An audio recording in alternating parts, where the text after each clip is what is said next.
grateful for the. This meeting is being recorded.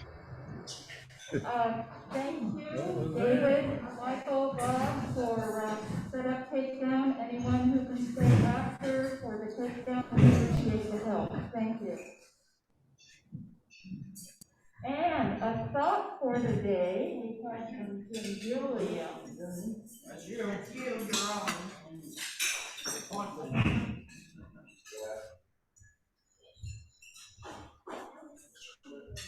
The famous saying that I always enjoyed from Satchel Paige, who he was, he's a black baseball player, and he played up into his 50s, and they used to always ask him how old he was. He said, "How old do you think I would be? You know, how old would you be if you didn't know how old you were?" But along with that, coming in the door in the economy, everybody turn to the person next to you and shake their hand and say you're glad to see them, because the way things are going now, you never know. Good to see you. Thank you very much. Wonderful thought.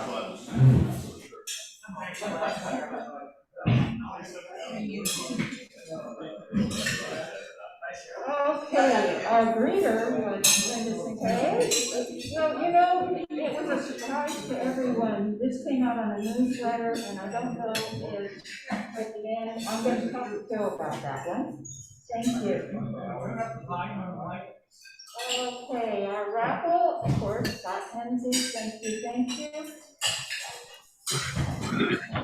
The mic runner was to be Jim Goodenough. We got the same newsletter. Thanks.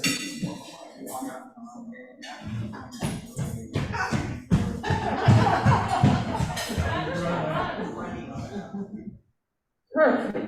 Thank you.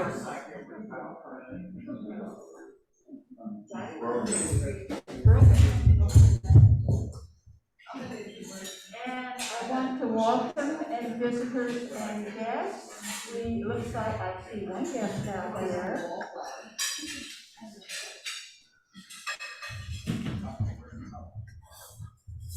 I think it's third time, fourth time.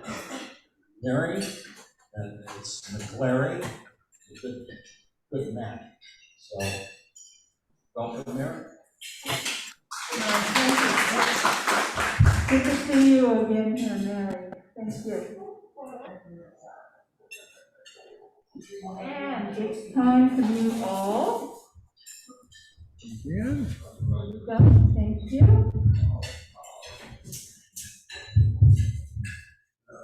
Okay, there is going to be the main lobster boil. Michael.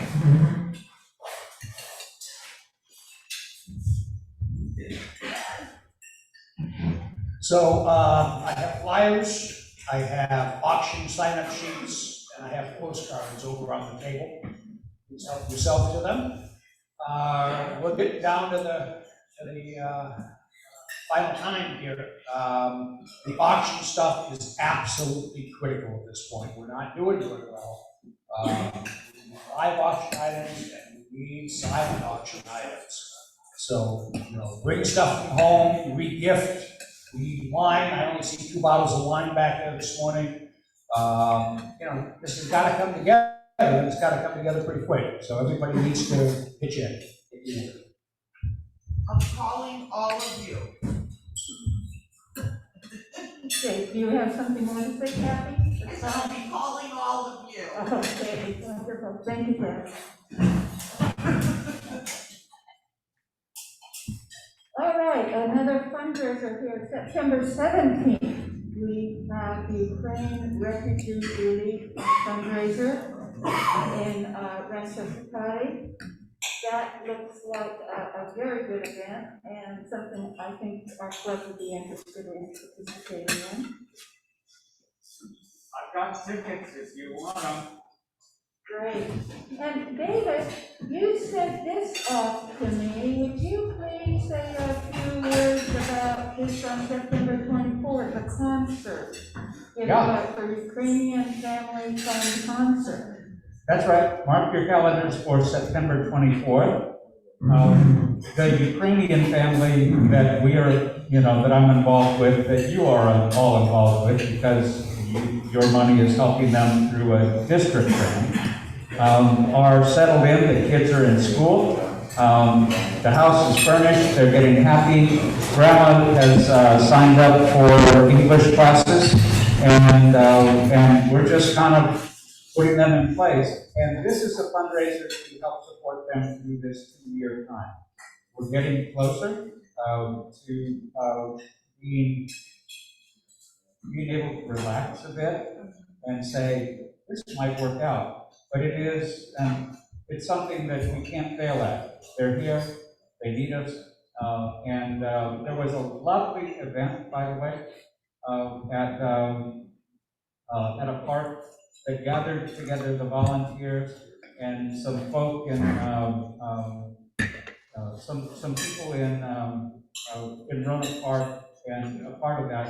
And this fundraiser is one where Ukrainian music groups and dancers and cultural folks are coming up from San Francisco and giving their time and beautiful pageantry to share with folks at a park on the 24th in Roanoke Park.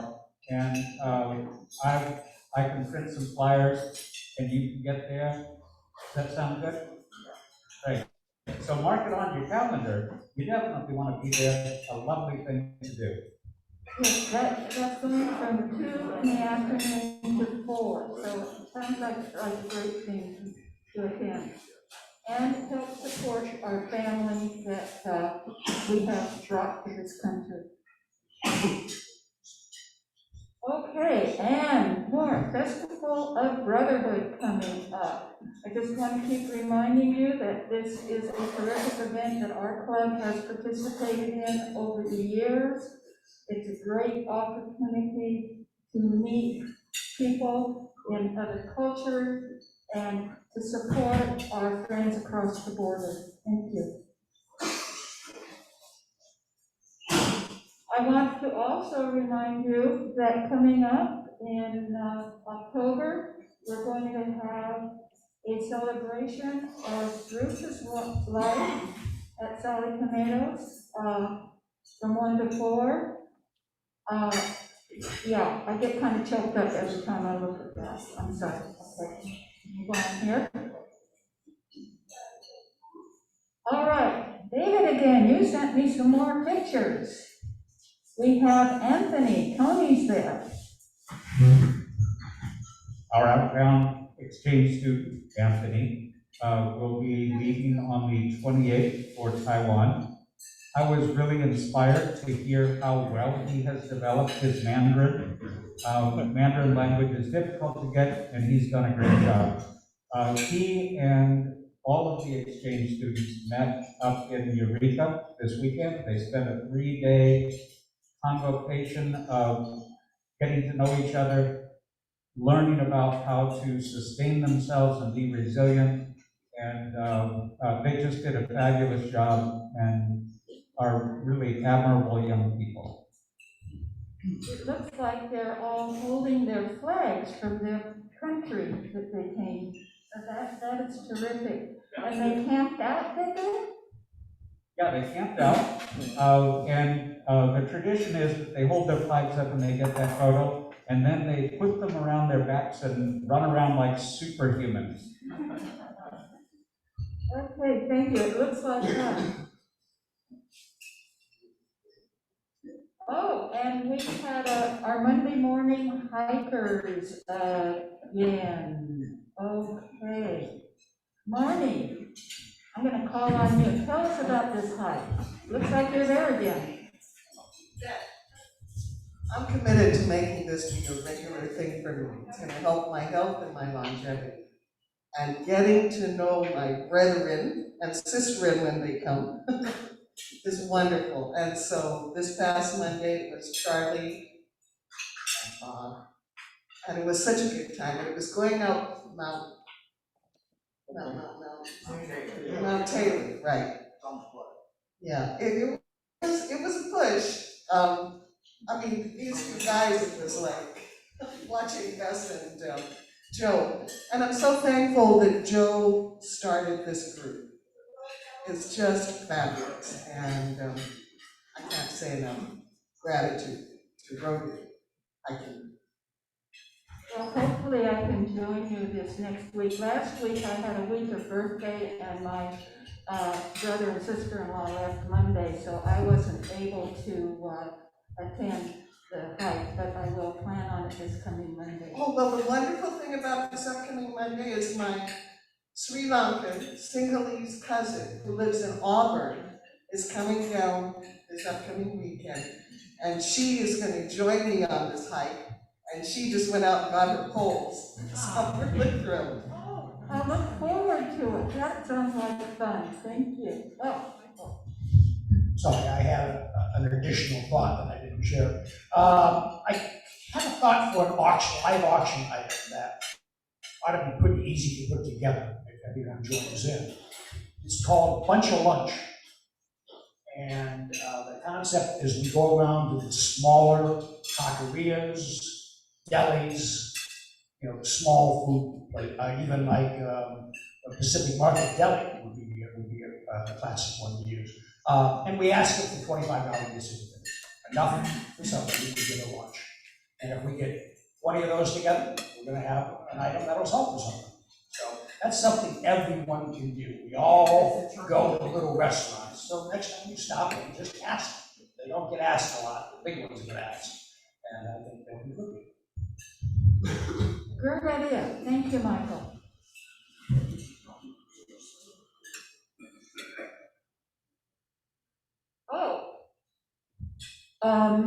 Looks like the crush has begun, and we won't be seeing Wayne Britton for a while, but Bill Calder. But okay, I'm sorry, Wayne. No, Wayne is here. If I can screw it up today, I will. Okay, Bill Salter, I see him right there. So, yeah, thank you very much, and we're doing, we'll just have to be without him. I also see John Boletta there. Happy birthday, Brian Bauer, and Jim Drew. Where are you, Brian? Okay. Tell us about your plans. Well, I'm mostly getting the barn totally cleaned out and building the theater ready for actually Stan's 93rd birthday, which is October. Oh my gosh. So, that's kind of my birthday. Your fiance. Yeah. And just another reminder, Rich Levin, former members, also that same day. Oh boy. Great, thank you.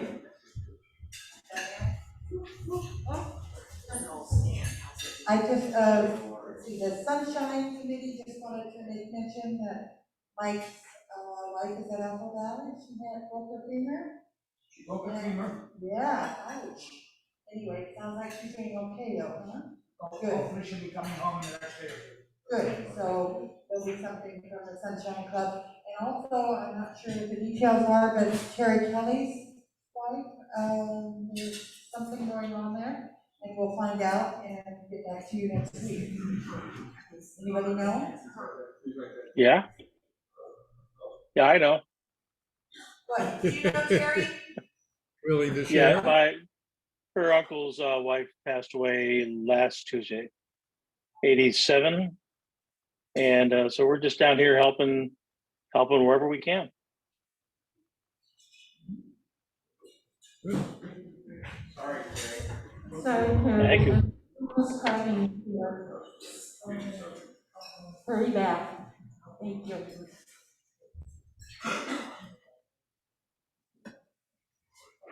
Okay, and Lori is away, but I hope she's wishing Steve, I bet she is, a happy birthday on the 30th. It's his birthday. And do we have announcements?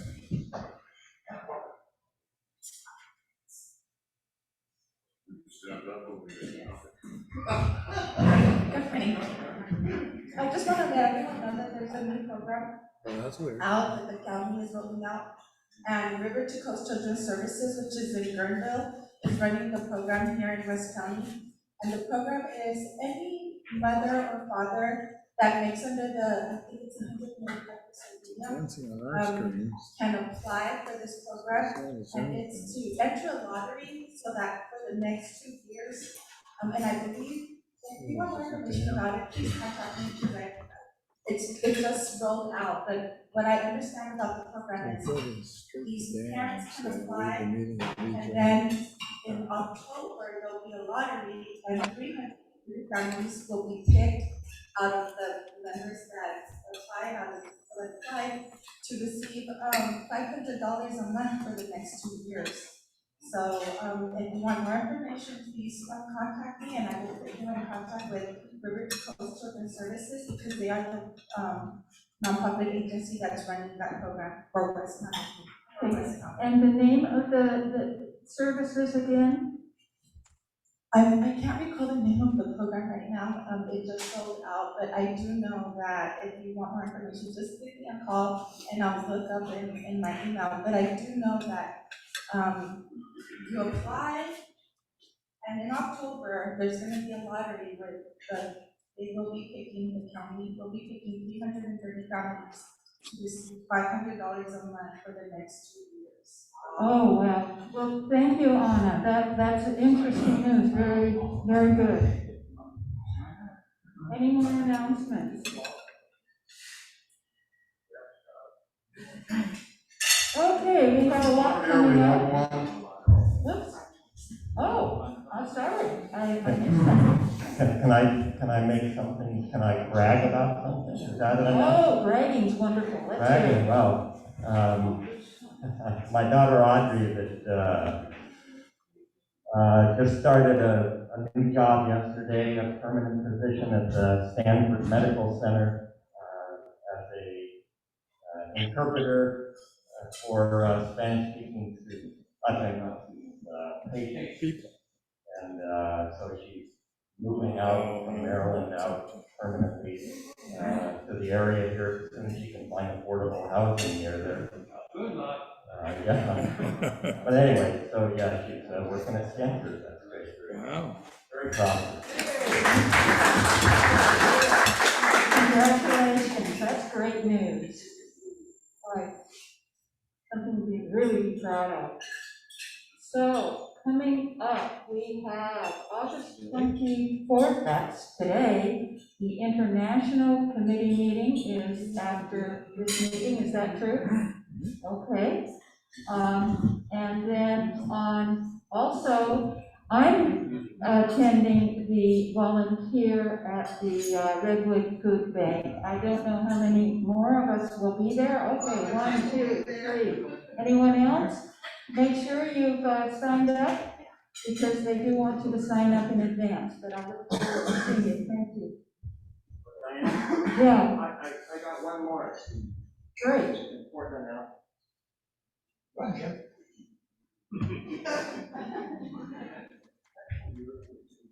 Yeah, thank you. Friday night at 7 o'clock at the Sebastopol Center for the Arts is a book launch. Phyllis's project when she was the poet laureate was creating an anthology of poetry from local poets and some internationally known poets as well in the book. And they're going to have a reading and a book launch celebrating her anthology. And my photo on the cover of the book. And anyway, so you're all invited Friday night at 7 o'clock at the Art Center. Wonderful. Oh, I look forward to that. Thank you. Okay, and One more over here. Oh, more. Great. Thank you, Wayne. I was looking at your calendar and I noticed it left something out. On September 19th, it's my sister's birthday. But I'm sorry. it's also officially Talk Like a Pirate Day. So September 19th is the official Talk Like a Pirate Day. And what can we do with that? Okay, we gotta practice that. Okay, thank you.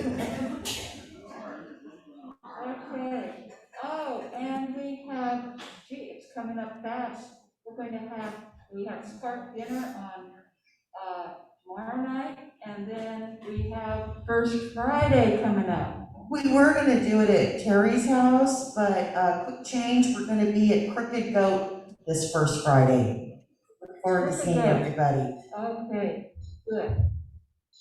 And then we have the, which was mentioned before, the Ukrainian Refugee Relief Fundraiser on the 17th, Ukrainian Family Fund Concert on the 24th, and in comes the main lobster boil that we're all excited about. After that, we are going to celebrate Bruce Campbell's life. So, got a lot going on. Thank you. Do we have any attitude for gratitude here today? I think we're all grateful just to be here and happy. Michael. I'd like to thank Brian Bauer. Brian Bauer went out to Fern Bar, and he went to Woodford, and he got us 2 gift certificates for the live auction. So thank you very much, Brian. Thank you, Brian. Good job. Okay, well, next week, we are going to have Josh Leon speaking, and this week, we have our own Brian Bauer presenting. So, I guess we need no introduction. I've been really looking forward to this. I've been curious about his company and everything he's been doing for our environment, which goes right along with what we are doing Rotary International and our district, which is supporting all good things to improve our environment and save our globe from us. Let me. 10.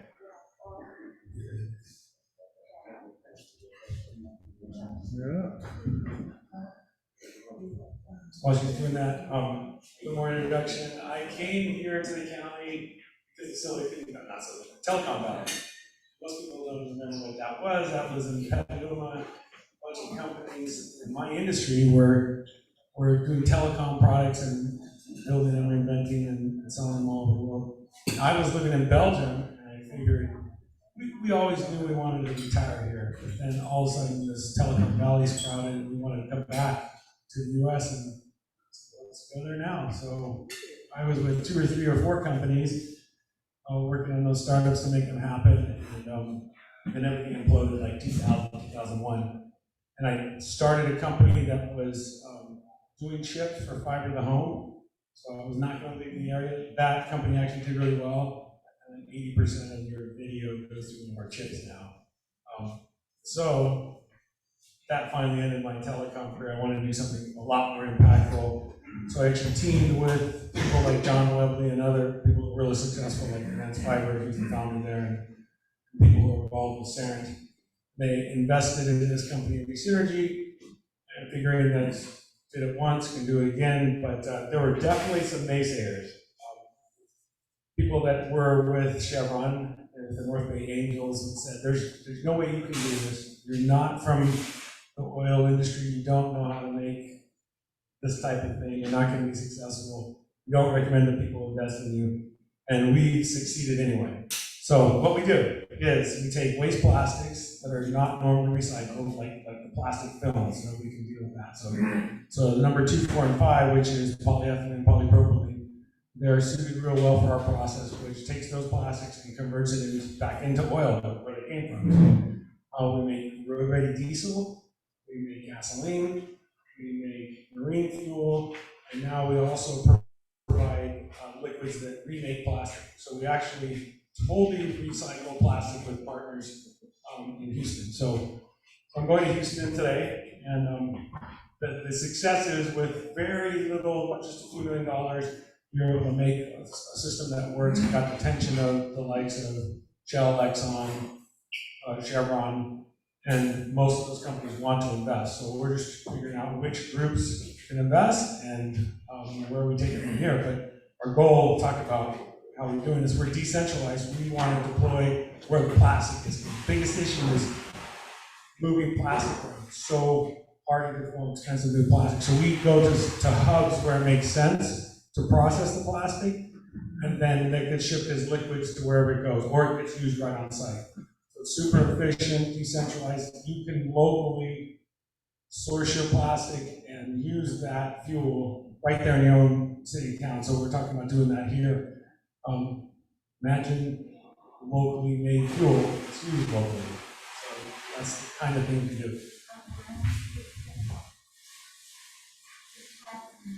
Anywhere? Yeah. That did it.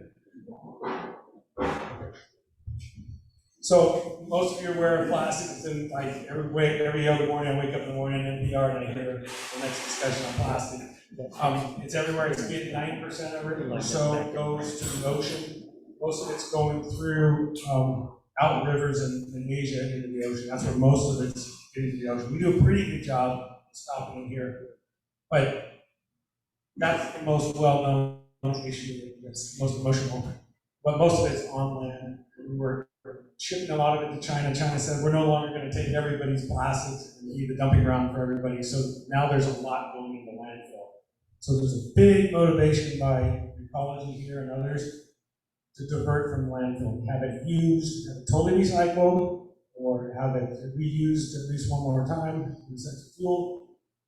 But it's just such a small amount is recycled today. Now, the big issue, like from an average consumer standpoint, they feel like they've been lied to for many, many years. They've been told, is number 2, 3, 4, whatever, the number on the recycle triangle, that's getting recycled or is recyclable. It hasn't been, a lot of those numbers haven't been.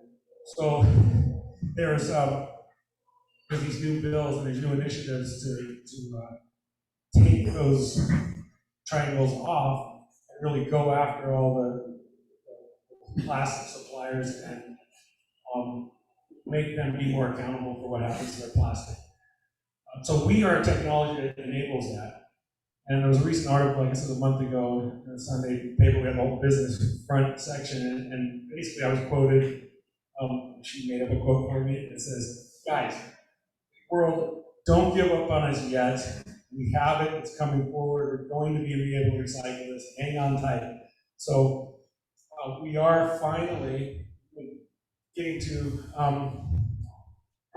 the point where our system actually works. So we've been a month or two away for the last 3 or 4 years. We always think we're there.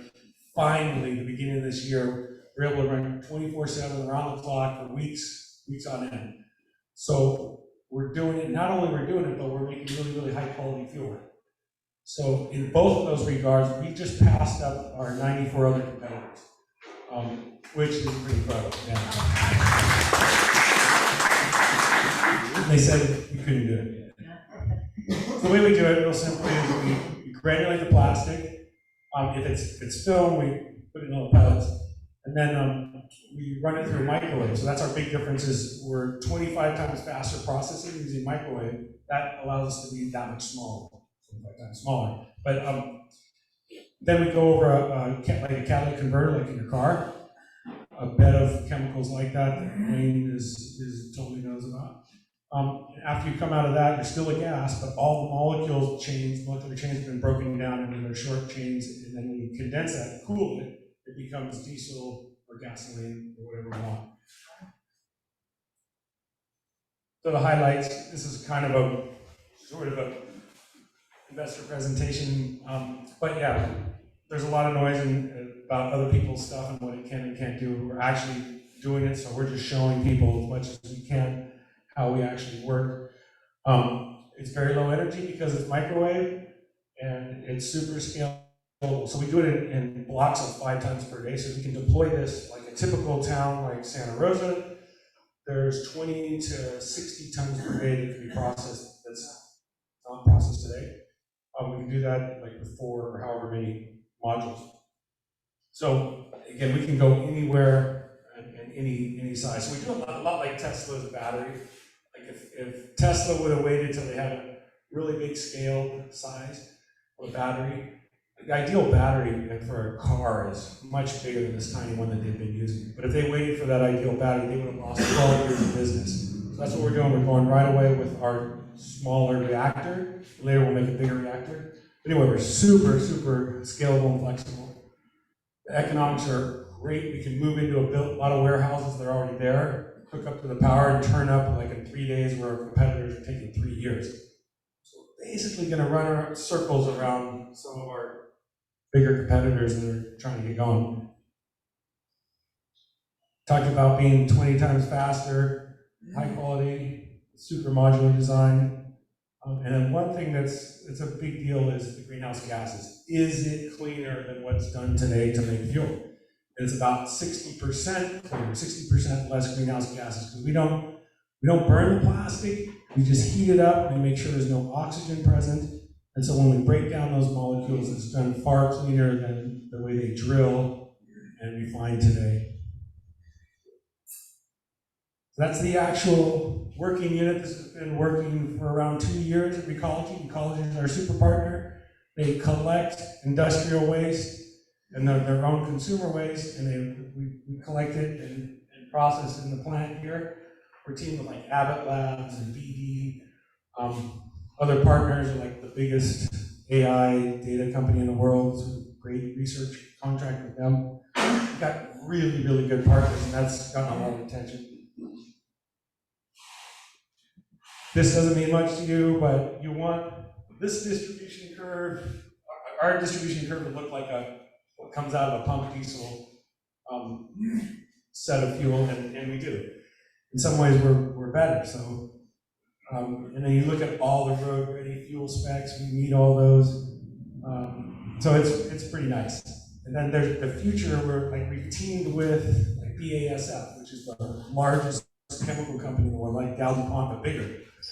And they've given us some funds to look at something that's even cleaner, better, naphtha, which is like gasoline, but they take this and they remake plastic.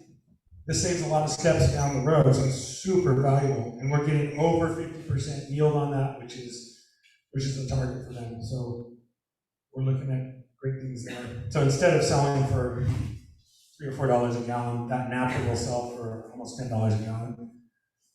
These modules, each one of these 5 ton per day modules makes about 1,000 gallons of liquid fuel.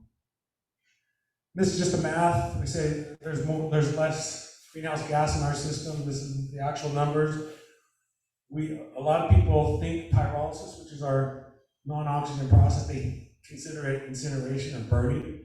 It's not. And it's so much cleaner, so there's a lot of laws coming in place or being re-looked at. How do you treat pyrolysis? Should we encourage it or discourage it? And we're just going to keep pumping data out of how low our greenhouse gases are and let them decide. We're a small company, we're not going to change all the policy, but we're going to share our data. And some of the bigger players may argue for us, maybe. But we're going to keep going. If they don't allow it in California, there's like 22 other states that are super friendly. We're going to make it happen in California. This is just looking at different subcomponents, same thing, around 68% reduction in greenhouse gas, depending on what's coming out. And this just summarizes how we are modular, how we could put ourselves into like a 5,000 square foot space and do 20 tons per day with 4 units. That's super compact, and that's getting a huge amount of attention, blowing everybody else away. And we're going to increase that like 4 times, because we have a reactor down the road. It might be 2 quarters, it might be 2 decades before that comes out. When that does, that's going to increase our density a lot more. Talked about decentralized processing, where we can put this anywhere, like near Walmart distribution centers or Recology sites, or talking to one company, Mohawk, in Georgia. They're the largest floor manufacturer. They do half the floors in the world here. And they are like the biggest wasters or recyclers. They recycle a lot, but they waste a lot. And there's all kinds of places we can go, and they can use that right in their trucks, right there. But then there's also huge demand from some of the big Shell Chevrons of the world to bring all that liquid back to a factory and remake the plastic. So we're going to balance between the two, local and then shipped. But those lines, those train lines or truck lines, those are well established and they're fairly low cost.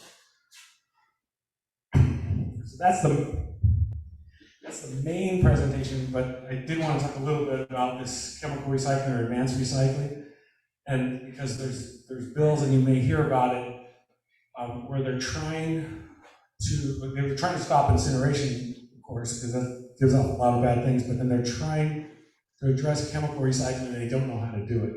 So there's this initiative called SB 54, and that says, like Carol Hart and others in this county are involved in a ballot initiative that was going to come before SB 54. And they were going to try to stop a lot of chemical recycling. And this bill came out as more of a balanced view between the oil companies, chemical companies, the interested consumer groups. And so that nicely came out to address packaging. So trying to get at least 25% reduction in packaging use, like plastic for packaging. So use more cardboard or use other materials other than plastic. So 25% of that bill is for reduction, and then 75% reduction or 75% recycling. And so there's a couple different ways to recycle. One is mechanical, which is they do a lot with PET bottles. They heat it up, make little pellets out of it, and they remake plastic from those pellets. The issue with that is it's not pure. You can't engineer with good tolerances. You can't make food sterile products with it. So you need pure plastic for a lot of applications. And if you do a full, complete recycling the way we do, then you bring it back to its monomer, basic level, make virgin plastic, and you can remake pure plastic. So they're trying to balance all of those issues out in this SB 54. Ends up being kind of vague. And in that vagueness, we're just inserting ourselves and saying, we're clean, we're reducing all the greenhouse gases, use us, and we just keep plowing forward. So a little bit on the advanced recycling. This is how much plastic is coming out in the world. 160 megatons per year. Metric tons, million tons, I'm sorry, 160 million tons. And only what's in green is actually being recycled. So you don't, with a PET, those bottles, there's CRV value in that, so there's motivation, but still a very small percentage is recycled. And then the plastics that we recycle or use are the HDPE number 2, the LDPE 4, and the PP polypropylene is 5. So little, like they do pay money for clean polypropylene, but a tiny bit is actually recycled. Sometimes that's just because it can't be baled. So there's a company here that started Millwright, they make caps. And those caps are so small that they can't be baled, and that polypropylene can't really be used very well by ecology. So we process that. Also, it's mixed in with like little mylar metal. We can deal with that. It just falls out of the bottom of our system. So there's all kinds of reasons that these things aren't recycled, but we can deal with a lot of them. A lot of people have heard about this recycling pyramid. So reduce the use of plastic, reduce, reuse, recycle is at the top of the pyramid. And that has like 5 or 6 things. Reduce, reuse, recycle, landfill, incinerate. Those are like on the bottom. You don't want to landfill or incinerate. This is just a newer one that I just presented on last week or 2 weeks ago at a conference in San Diego. And people love this. It was like one of the few new things at that conference. And this is from Pew Research, but it breaks things down a lot more into, like in the yellow and green there is this tricky area, what's acceptable. Fuel, not so much, but there is good argument for fuel. So there's an increase over time suggested by Pew Research that more pyrolysis for fuel will happen, more chemical recycling. And then they break down further down below, like incineration, there's semi-clean incineration, and then there's open burn, which is really bad news. I think that's what they were doing in China with all this plastic, open burn. So these dioxins and noxes and soxes really bad for the environment. We don't have those with the chemical recycling that we do. So our whole point on this is there's clean chemical recycling and there's not so clean. So I mentioned the PET bottles, there's a nice path for that. We don't touch that, it doesn't even like to go in our machine. 245s are what we focus on. They're called additional plastics. All this stuff might be explained better, but the molecular structure is such that they're just repeated over and over in a way that we can break down easily. But the chains of PET are a lot more complicated than muck things up. So what we do is we bridge that gap for the 2, 4s, and 5s and make either valuable chemicals or fuels. And this is, I was talking about super high quality recyclable naphtha. When we do the high quality naphtha, it takes a few steps away from the refineries. You don't have to go through normal refinery breakdown. You go directly into the cracking plants of the resin manufacturers. Again, high value. Up here. We teamed, I give these guys huge credit. So we did all this in about 7 years, which is super fast. Our competitors have taken 20 to 23 years, and we're kind of passing them up right now. And it's a huge reason is because we teamed with the University of Minnesota about 4 years ago. They had been working on it for 12 years. They're on their 4th generation microwave. In my barn, we're on our 3rd generation, if you call it that, of microwave systems. All we did is figure out the challenges and how you could screw it up. So when we moved over to Sonoma Mountain Village and made our last version, we teamed a lot with University of Minnesota and saw their 4th generation, which was just awesome. It fixed all the issues, and they made the hugest prototype you can imagine for a university. Like, why did they make such a huge prototype? They didn't need to, but they're trying to kind of start showing that you can commercialize this. Well, it turns out that was big enough to be a footprint for these decentralized systems. So we didn't touch the core reactor at all. Kept the same dimensions and just ran with it. Brought in some engineers who could commercialize everything around it, and we're running with that as our first version. And so it was a perfect formula for, again, passing people with really good quality. So they got they're not founders in the company, or Dr. Ruan, who's with them, is not a founder, but he has almost founder level shares. And so that's working out really well. They're like our extra research lab as well. So last slide here on SB54, which is this new initiative. So backing up a little bit, Carol Hart and former CEO of Ecology, they were putting an initiative, not an initiative, but they were putting to ballot something that just completely attacked the oil industry and the chemical industry, and just said, hey, let's get rid of all these recycling symbols, let's get rid of all these processes and just try to get everybody to mechanically recycle, which is not that practical. So SB 54 came from the senators, and they agreed that there could be agreement on this, that they would take that ballot off. So they took the ballot initiative away, and this was passed.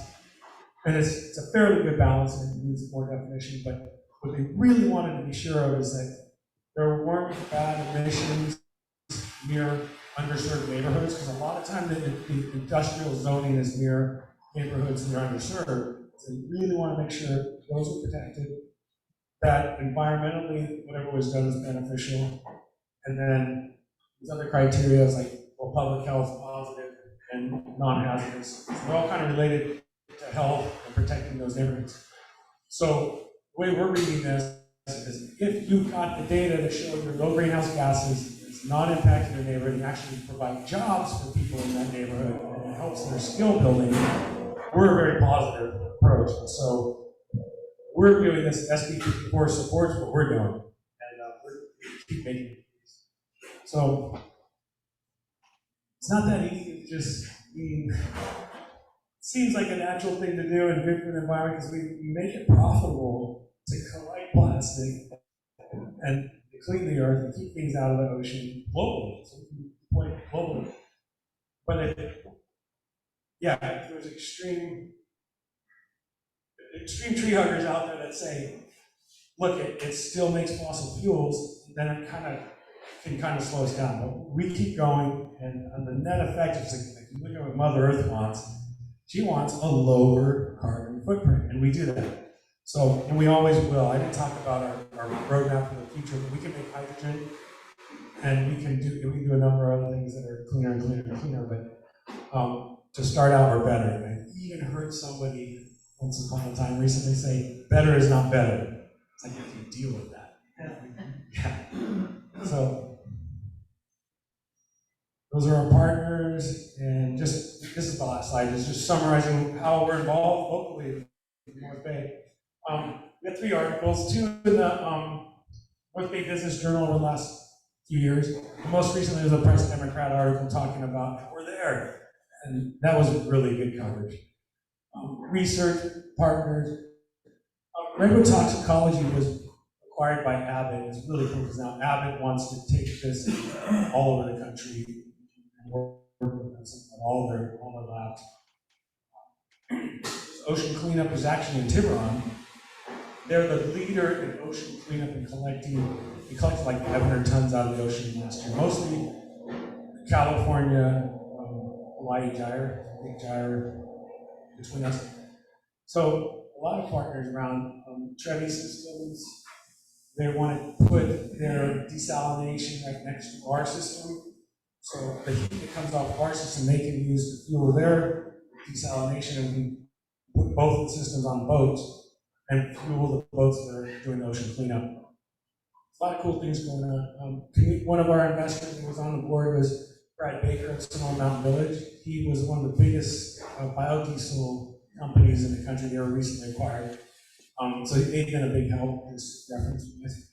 Then investment partners, there's this new group called Marin Sonoma Impact Ventures. They just help startup companies like ours meet up with investors.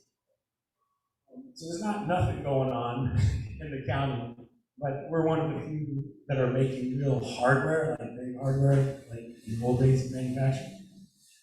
There's also a group, Native American group, that wants to locate some of our units because we can be pretty decentralized right at their gas stations. There's like a Middletown gas station, there's Covella, there's 3 or 4 gas stations we can locate at, and that's pretty exciting. And then North Bay Angels. North Bay Angels are fun. That's where one of the Chevron guys said, you cannot do this because you're not from the oil industry.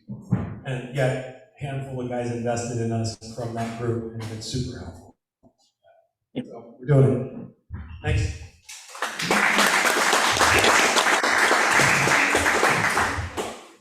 Are you going to sell gasoline locally ever?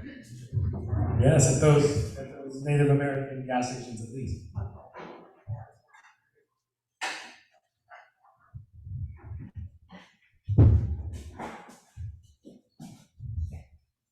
Can you tell us about the patent and making sure that other people don't steal this concept, which is fabulous? Thank you, Brian.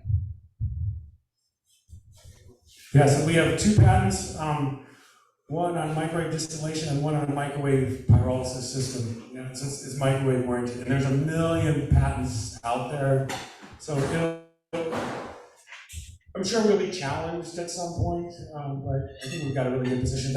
Our real key advantage is making it work and having to know how to make it work beyond the patents. Yeah, on your graph with the PP plastics, so it was the largest, so little that was being recycled, and you said because it wasn't fillable? Yeah, it's a bunch of reasons. Like it can be mixed with other materials, or it's not bailable. So it's not bailable. They like to bail it in 4x4 cubes. And if it's less than 4 inches, we call it, you can't bail it. So that's one local reason. There's all kinds of reasons. Yes, so the manufacturing process is low carbon, but the fuel that you produce, is that any less polluting than? There have been studies, like some of our competitors, we haven't done this study, some of our competitors have shown it's a little bit cleaner, the actual fuel, the way it burns, but it's roughly the same. Yeah, it's still there. Like, and my belief is you really want to get rid of fossil fuel vehicles who go out there and lay in the street and stop everybody from, you can't overnight, they're gonna be there for a while. So I myself have 4 plug-in electric vehicles, so anyway. You mentioned Sonoma Mountain Village. I assume that's a location of one of your facilities. Where is Sonoma Mountain Village? What town is it? Oh, okay, so Road is it on? yeah, so it is Sonoma Mountain, near Sonoma Mountain. It is the former Hewlett Packard big campus, right on the edge of Pengrove, Cotati, and Roanoke Park. Right there at the base of the mountain. Yeah, Valley House Drive. Exactly. Our main site where we're running is right next door to Ecology. It's near Todd and 101, so we have 2 sites. Okay, follow-up question. Are you organizing any tours or from schools so people can see? Because you're on the cutting edge of where your whole discipline is going. Yeah, we get there's all kinds of groups, high school groups coming in, and Sonoma State as well. Yeah. How about a Rotary Club? Rotary Club visit? Yeah, how about a Rotary Club visit? After. Thank you. Yeah, not right now.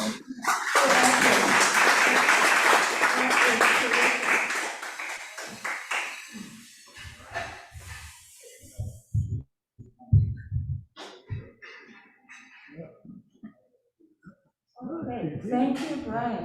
Yeah, I could listen to you for another hour. That is very, very interesting. And maybe afterwards you could stay and answer questions. Okay, we have a drawing. Don't I get a mug or something? Oh, God! Come on up. Thank you.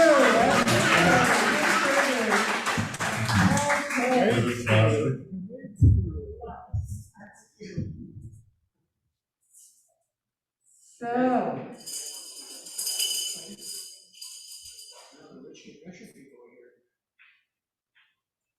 And here it is. The big winner. 34-68.